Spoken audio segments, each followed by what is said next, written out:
Fayyaa akkam jirtan fayyaa jirtu aan Dr. Arumsaadha mata durii haaraan olitti deebinee jira akkuma kanaan dura har'as mata durii tokko irratti ni dubbanna chaanaalii kanaaf namoonni haaraa taatan subscribe live gochuudhaan akka maatii keenyatti dabalamtan isin affeerra kallattiidhaan gara mata durii keenyatti yookaan deebin wantoota 10 yeroo aarre gochuu hin qabne jedha. Egaa jireenya keessatti wantoota nama gammachiisan qofa osoo hin ta'in wantoonni nama aarsan wantoonni nama gaddisiisan ni mudatu. Yeroodhaaf wantoonni nama aarsan kun wantoonni nama dhiphisan kun wantoota hin taane wannan taane yookiin wantoota badaa hedduu nama raawwachiisuu danda'u. Kanaaf yeroo aarretti wantoota gochuu hin qabne maalidha? Egaa aaruun uumamumaan kan jirudha. Namoonni wantoota isaaniitti hin tolle wantoota isaaniif hin mijanne yookaan argan yookaan immoo namoonni yookaan jedhaniin ta'e baay'ee aaruu danda'u. Akkasumas immoo jireenya keessatti qorumsi numa jiraata. Yeroo jireenya keessatti qorumsi isaan mudateef yeroo aaran wantoota garaagaraa godhuu jechuudha namoonni jechuudha. Haa ta'uti malee qorumsa kana yookiin aarii kana keessaa yeroodhaaf ba'uuf wantoota badaa hedduus namoonni raawwata. Kanaaf wantoota qorumsa yeroodhaaf yookiin immoo aarii yeroodhaaf nu mudatu kana keessaa ba'uuf wantoonni 10 gochuu hin qabne maalidha? Tokkoffaa irratti akkuma aarreen gara hirribaa deemuu qabnu yoo danda'ame jechuudha. Yeroo aarree jiru galgala irratti naannoo galgalaa sa'a galgalaa yoo kan aaru ta'e yoo akan aaru ta'e osoo furmaata laatiin jechuudha waan saniif gara siree deemuu hin qabnu jechuudha. Kunis maalidha? Akka qorannoon garaagaraa agarsiisutti yoo wanta nu aarsisan qabannee gara hirribaa kan deemnu ta'e sammuun keenya boqonnaa dhabaa lama immoo waan san jechuudha. Yeroo baay'ee maalidha wantoonni sammuu keenyatti guyyaa uumaman akka hin banne kan ta'an jechuudha kan kuufaman yeroo galgalaatitti jechuudha. Kutaa sammuu keenyaa kutaa yeroo dheeraaf akka turu kan godhamudha jechuudha. Yeroo kanatti maalidha nuti aarree yookaan gara hirribaa kan deemnu ta'e yeroo dheeraaf wantoota san deebisnee guyyaa san qofa osoo hin ta'in yeroo dheeraa boodas deddeebisnee waan san akka yaadnu waan nu taasisuuf aga danda'ameen wantoota san salphisnee taanee furmaata laannee aga danda'ameen wantoota san salphisnee haala danda'ameen wantoota san furmaata yeroodhaaf itti laannee yoo gara hirribaa deemne ni gorfamaa jechuudha. Lammaffaa irratti akkuma aarreen yookiin wantoonni nu aarsan wantoota nu gaddisiisan akkuma nu mudatan konkolaachisuu hin qabnu. Yeroodhaaf boqonnaa fudhannee yeroodhaaf iddoo wayii turre konkolaachisuun balaa garaagaraatiif nama saaxila. Egaa xiyyeeffannaa dhabuun jira yeroo aarre kanatti waan saniif waan dhiphannuuf egaa waanuma saniiti kan yaadnu jechuudha. Waan nu dhiphisan yookiin waan nu jeeqasan jechuudha. Waan nu aarsisan irratti xiyyeeffannaa waan kennuuf namoota nu afoo jiran konkolaataa nuuf afoo jiran karaa irra deemnu sirnaan xiyyeeffannaa kennee yaaduu irratti xiqqoo ishee hanqinni jiraachuu danda'a yeroo kanatti jechuudha. Kanaaf balaadhaaf waan saaxiluuf yoo danda'ame yeroodhaaf konkolaachisuun jechuudha. Akkuma aarreen yeroo boqonnaa fudhannee erga tasgabboomnee booda ogudoo konkolaachisnee osoo konkolaachifne ni gorfamaa jechuudha. Sadaffaa irratti isa kana jechuudha. Inni biraa sadaffaa irratti namoota waliin yeroo dheeraaf wal mormuu yookiin wajjin haasa'uu jechuudha. Egaa namoonni nama gaddisiisuu danda'u namoota jidduutti dhabbiin uumamuu ni danda'ama. Kun uumamumaan waan jirudha. Yeroo kanatti maal gochuu qabna? Yoo namoonni kan nu gaddisiisan ta'e yeroo dheeraadhaaf namoota isaan ol fuuldura jennee wal mormisiisuun gara cinaatti gorree yeroodhaaf namoota saniin adda baanee nama biraa wajjin haasofnee of tasgabbeessuu qabna jechuudha. Kuni maalidha?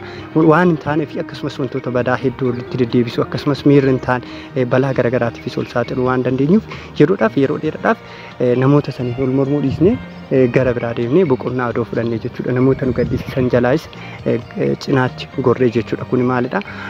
Balaa fi akkasumas miidhaa dhufuu hambisuuf ni dandeenya jechuudha. Arfaffaa irratti wantoonni akkuma aarreen gochuu hin qabne namaan jecha badaa jechuu hin qabnu akkasumas immoo yeroo aarretti wantoota badaa gochuu hin qabnu. Yoon kanas hin jiru yeroo baay'ee namoonni yoo aaran jechoota badaa akkasumas jechoota hin taane namaan jechuu danda'u akkasumas immoo wantoota fuuldura isaanitti argaman caccabsuu akkasumas rukutuu wantoota garaagaraa miidhaa garaagaraa namarras ta'e qaamarra geessuu danda'u. Kanas gochuu hin qabnu jechuudha. Haala danda'ameen yeroodhaaf gara biraa deemnee aarii sun akka nurraa tasgabboomu gochuu qabna malee yeroodhaaf waan aarreef qofa namaan haga dandeenye jecha badaa namatti deebisuu hin qabnu jechuudha. Gochoota badaas gochuu hin qabnu. Shanaffaa irratti waan si aarsee fi akkasumas dhimma namaan ol dhabde irratti marsaalee hawaasaa irratti akkasumas feesbuukii dabalatee barreessus akkasumas dubbachuu hin qabdu jechuudha. Fakkeenyaaf yoo namaan ol dhabde ta'e yoo namni miidhaa wayii kan sirratti gaggeessu ta'e waanuma aarti qofaaf marsaalee hawaasarra deemtee waan san dhoobuu qabdu jechuudha. Maxxansuu qabdu waan san jechuudha. Aadaadhaaf yeroo wanti hin taane sitti dhagahamuu danda'a. Haa ta'u malee yeroo aarisuu sirraa bade wanti sun sirrii akka hin taane waan sitti dhagahamuuf kanaaf yeroodhaaf aarii yeroo sirra jiruuf wantoota san marsaalee hawaasarratti maxxansuu akka hin qabnedha kan gorfamudha jechuudha. Kunis maalidha? Yeroon booda wanti aarsisuun yookiin sirriis ta'uu danda'a, sirrii ta'uu baachuu danda'a jechuudha. Kanaaf haala danda'ameen wantoota nu aarsan wantoota nu gaddisiisan yeroodhaaf marsaalee hawaasarratti maxxansuu yookiin dhooburraa of qusachuu qabnaa jechuudha. Jaaffaarratti yeroo namni tokko aare nyaata garmalee baay'isee nyaachuu hin qabu. Kunis maalidha? Yeroo aarretti nyaanni keenya sirnaan bullaa'u irratti rakkoo garaagaraa waan qabaniif yeroo haala danda'ameen nyaata sasalphaa nyaata dafanii bullaa'an nyaachuun ni gorfamaa jechuudha. Jaaffaarratti jechuudha nyaata garmalee baay'ee akkasumas immoo nyaata akka salphaatti nyaatamne nyaachuu hin qabnu jechuudha. Kunis maalidha? Yeroo aarresanitti nyaanni akka salphaatti bullaa'uu waan hin dandeenyeef jechuudha. Toroffaarratti alkoolii baay'isanii dhuguun egaa namoonni dhiphina jalaa yookiin aarii jalaa jeequmsa san jalaa ba'uudhaaf yeroo baay'ee alkoolii akkasumas araada garaagaraa ni fayyadamu. Kanaaf alkoolii fi araada kamiyyuu yeroodhaaf waan aarreef qofa araada akkasumas wanta kanneen fayyadamuu hin qabnu. Torbaffaarratti nama nu aarsisuun yookiin iddoo biraa kan jiru iddoo naannawa biraa kan jiru akkasumas immoo namoota nutti dhiyaatan namoota nu aarsan illee osoo hin ta'in namoota birootifis yeroo aarresanitti ergaa garaagaraa iimeelii garaagaraa miiseejii garaagaraa teeksistii garaagaraa gochuu hin qabnu. Miira badaa keessa taanee teeksistii nu goonu sun sirrii ta'uu baachuu danda'a. Egaa teeksistii sun namoota san bira yoo ga'an of duuba deebisuun isaanii baay'ee rakkisa waan ta'uuf yeroo aarresanitti yeroo booda gaabbineetti teeksistii san of duura deebisuun keenya waan hin dandeenyeef namoota biraatis gaddisiisuu waan dandeenyeef yeroodhaaf of qusannee of tasgabbeessuu qabnaa jechuudha. Ergaalee garaagaraa namoota garaagaraatiif maxxansuu jechuudha. Kanaaf isa jechuudha. Salgaffaarratti irra deddeebiidhaan namoonni baay'een namiidhuu namoonni baay'een nan jaalatanii namoonni baay'een waan gaarii naan godhan jedhanii yaaduu dhiisu jechuudha. Kana maalidha? Namoonni yeroo baay'ee yoo miidhaa fi akkasumas immoo rakkoon garaagaraa yeroo deddeebi'ee wantoonni namoonni nu aarsanis yoo kan baay'atu ta'e irra deddeebine namoota hundumtuu nan jaalatan namoonni hundumtuu na miidhu jennee yaaduu hin qabnu jechuudha. Jechoota kana irra deddeebine sammuu keenyatti himuu hin qabnu. Kuni maalidha? Miidhaa guddaa qaama keenyarraa fi akkasumas nurraan geessisuu waan danda'aniif. Kurnaffaarratti fayyaa keenyaa fi akkasumas immoo rakkoolee fayyaa kanaan dura qabnuuf xiyyeeffannaa kennuu qabna. Kanaan dura yoo rakkoolee fayyaa qabnu akkasumas dhiibbaa dhiigaa akkasumas immoo dhibee sukkaaraa onnee qabna yoo kan ta'u ta'e hordoffii barbaachisaa ta'e dhibee saniif gochuu qabna.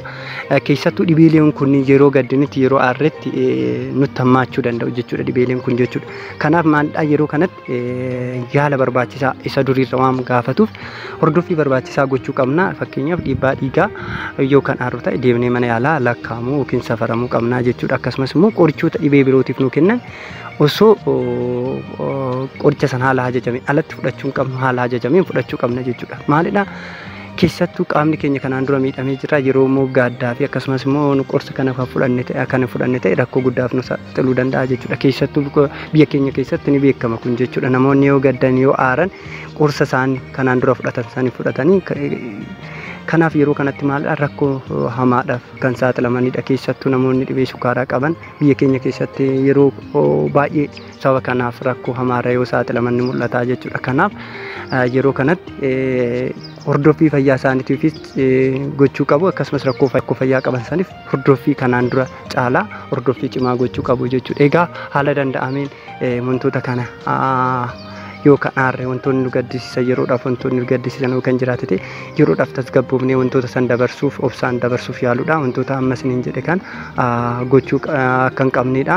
Inni biraa yeroodhaaf jechoota namaan badaa namaan jechuu akkasumas gochoota hin taane qaama ofii miidhuu wanta badaa ofirratti raawwachuuf yaaluun kan hin gorfamnedha. Kunis maalidha? Jireenya ilma namaa keessatti qorumsi inuma kanuma jiruudha. Namtumtuu qorameeti iddoo fedhe kan ga'u jechuudha. Iddoo barbaade kan ga'u.